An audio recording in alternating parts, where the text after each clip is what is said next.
She thought it was just a simple dinner. A chance to meet her friend's family, smile politely, and go home. But the moment she stepped through the mansion's front door, she felt the air change. Eyes scanned her from head to toe, not with warmth, but with questions she could feel in her bones. And then, the mother's gaze froze on the small necklace resting against her collarbone. Her hand trembled. Her face went pale. In that instant, the room fell silent, and everything this young girl thought she knew about herself, about her family, was about to be shattered. What secret could one necklace possibly hold? And why would it make a millionaire's family look at her as if they'd seen a ghost? Daniel Whitmore had grown up in a world of polished floors, private schools, and people who spoke in low, careful voices. As the only son of one of the city's most successful real estate moguls, his life had been carefully curated, every friendship, every opportunity, every step toward the future already mapped out. Leah Johnson's world couldn't have been more different. She shared a small apartment with her grandmother, helped out at the local library after school, and had learned early on that kindness didn't always protect you from judgment. The two met by chance during a community volunteer project. He was handing out bottled water. She was helping children pick out donated books. What started as small talk turned into a connection neither of them expected. Weeks later, Daniel invited Leah over for dinner. She hesitated, but his easy smile convinced her it would be fine. After all, it was just a meal. But as the towering Whitmore home came into view that night, Leah had no idea she was walking straight into a moment that would unearth a truth buried for decades. The Whitmore estate stood like a monument to wealth, 3 stories of glass and stone, its manicured hedges glowing under warm lantern light. Leah hesitated at the gate, her fingers brushing the chain of her necklace as Daniel swiped them in. Inside, the air smelled faintly of polished wood and something expensive she couldn't name. The living room stretched wider than her entire apartment, the city skyline twinkling through the floor-to-ceiling windows. "Just relax," Daniel whispered as he guided her in. "They're going to love you." But the moment they stepped into the dining room, Leah could feel the weight of 2 sets of eyes. His father, tall and severe in a tailored suit, stood with a drink in hand. Beside him, his mother, poised, elegant, the kind of woman who looked like she'd never been caught off guard, gave Leah a smile that didn't quite reach her eyes. Dinner began politely enough. His parents asked about school, hobbies, future plans, their voices even, their smiles fixed. But underneath, Leah sensed something else, a quiet assessment, as if she were being measured against an invisible standard. And then it happened. As Leah reached for her glass, her necklace slipped forward into the light. The mother's gaze locked onto it. Her hand froze in midair, eyes narrowing as if she'd seen it before, somewhere she wished she hadn't. "Where did you get that?" she asked, her voice sharper than she intended. Leah's fingers instinctively covered the pendant. "It was my grandmother's," she said softly. The mother exchanged a glance with her husband, something unspoken passing between them. His jaw tightened, hers seemed to pale. For the rest of dinner, conversation stumbled. The questions grew more pointed, the smiles thinner. Leah felt each word like a test she didn't know the answers to. When dessert came, the mother excused herself, but Leah caught the sound of her voice in the hallway, low and urgent. She wasn't supposed to hear, but she caught fragments. "Impossible! After all these years, she can't know." Her heart pounded. Daniel noticed, whispering, "What's wrong?" Leah shook her head, unsure of what she had just stepped into.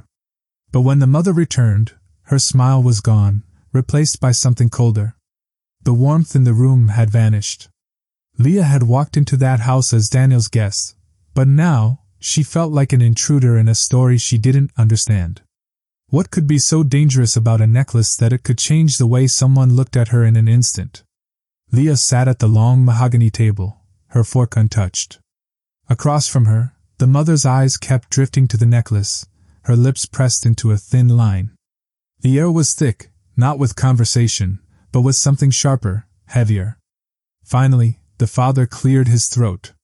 "That pendant," he said slowly. "It has a very particular design. Where did your grandmother get it?" Leah hesitated. It was given to her, by a family she used to work for. A long time ago. She never spoke much about them. The mother's voice cut in. A family in this city? Leah nodded. Yes. She was their housekeeper, before she had my mom.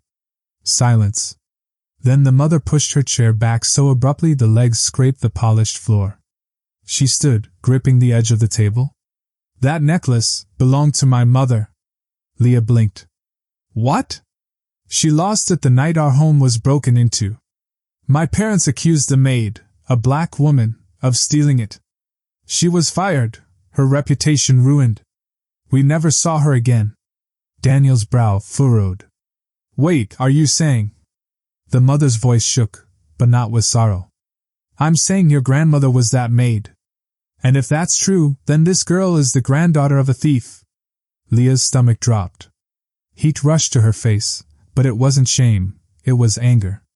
She gripped the pendant, her voice trembling.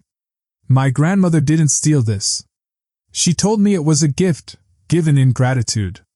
The mother's eyes hardened. That's a lie. Daniel stood abruptly, his chair nearly toppling. No, what's a lie is assuming she's guilty because of the color of her skin. The father rose too, voice firm. Enough, Daniel. But Leah couldn't stay silent. Do you know what it's like to have your family's name dragged through the mud for something you didn't do? To have your worth measured before you've even spoken? Her voice cracked, but her gaze never wavered. For a long moment, no one moved. The mother's hands were shaking.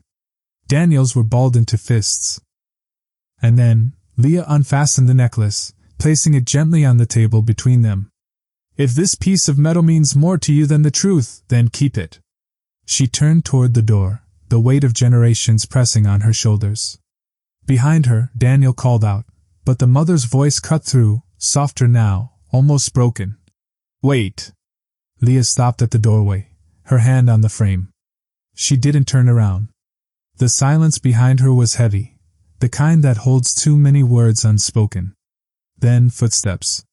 The mother's voice, quieter now, almost hesitant. Your grandmother's name, what was it? Leah glanced over her shoulder. Margaret Johnson. The mother's breath caught. She sank into the nearest chair as if her legs could no longer hold her. I remember her. She always braided my hair before school. She told me stories when my parents were too busy. Her voice faltered. I never believed she stole it.